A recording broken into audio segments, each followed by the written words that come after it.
Il s'agit du deuxième discours sur l'état de l'Union pour le président Donald Trump et c'était le plus long de l'histoire.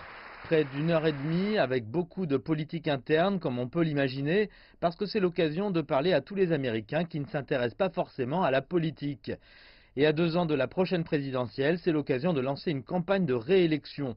Pour ce qui est de la politique étrangère, il a fait parler de lui, surtout dans la sphère nucléaire. Il rencontrera également le dirigeant de RPDC, Kim Jong-un, pour un second sommet. Il reste encore beaucoup à faire, mais ma relation avec Kim Jong-un est bonne. Le président Kim et moi-même allons nous rencontrer au Vietnam les 27 et 28 février. Il semblait qu'une annonce concernant une rencontre entre les présidents chinois Xi Jinping et américain Donald Trump aurait lieu, mais rien n'a été dit. Concernant le retrait américain du traité sur les forces nucléaires de portée intermédiaire, le président a dit qu'il y aurait un nouvel accord, y compris peut-être avec la Chine.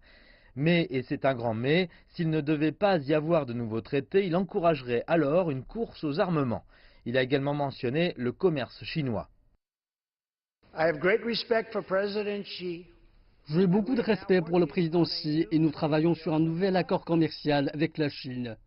Il doit comprendre les changements structurels pour mettre fin aux pratiques commerciales injustes, réduire notre déficit commercial et protéger les emplois américains.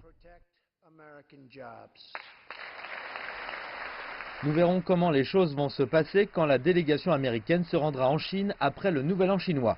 La semaine dernière, le vice-premier ministre chinois Liu He et son équipe étaient à Washington.